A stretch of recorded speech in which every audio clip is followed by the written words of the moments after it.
皆さんこんにちは、みのりんです。新年明けましておめでとうございます。今年もみんなともどもどうぞよろしくお願いします。というわけで、じゃじゃーん、今年一発目の動画は超巨大な鏡餅スクイーズを作ってみました。すごく大変だったのでぜひ見てください。それでは早速始めてみましょう。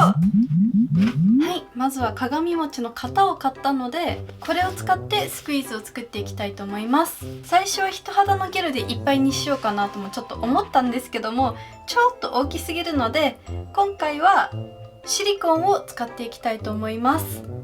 いらないボールを用意してシリコンを入れていきます。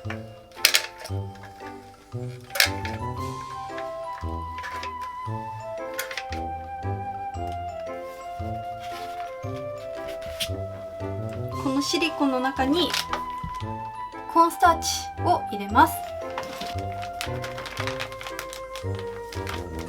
シリコンを混ぜていきます。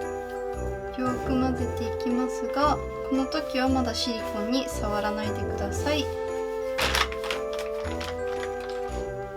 とにかくコーンスターチをいっぱい使って手につかないように作業してください。手で触ってもつかない粘土みたいになっていきます。お餅だいぶ手につかなくなってきたので、これを型の中に入れていきます。コーンスターチをいっぱい振りかけて薄く伸ばしていきます。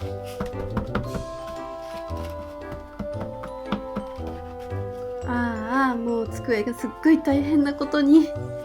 ここからちょっと大変すぎて話せなくなってしまったので、編集中のみのりんが声当てをしていきたいと思います。今は全体的に薄いシリコンの膜を中に作っています。はい、できましたので1日ほど置いておきます。はい、では次の日になったので、こちらのふわふわパフィーを使っていきます。A 剤と B 剤を10対2の分量で混ぜていきます。一応はかりに入れて測ってはいるんですけども、今回全部使っちゃうのであまり意味なかったです。全部混ぜていきます。1日経って乾いたシリコンの中にふわふわパフィーを流し込んでいきます。あとは20分ほど置いてふわふわパフィーが大きくなるまで待ちます。面白い。8倍速でお届けしてます。さすがに大きいですね。まだまだ全然足りなかったので、もう1箱使っていきます。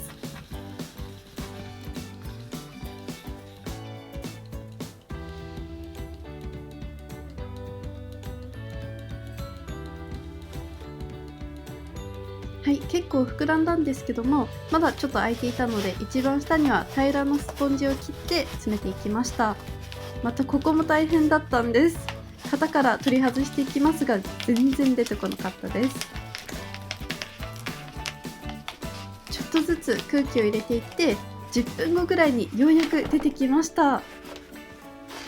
下の方がギザギザなのでハサミを使って整えていきます。だんだん形になってきました。ちょっと硬いところもありますが、柔らかいところはきちんとスクイーズっぽくなっています。そして鏡餅なので最後にこちらを飾っていって完成です。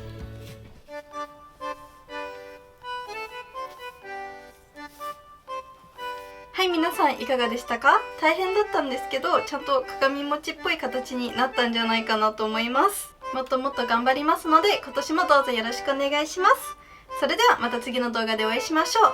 バイバーイ。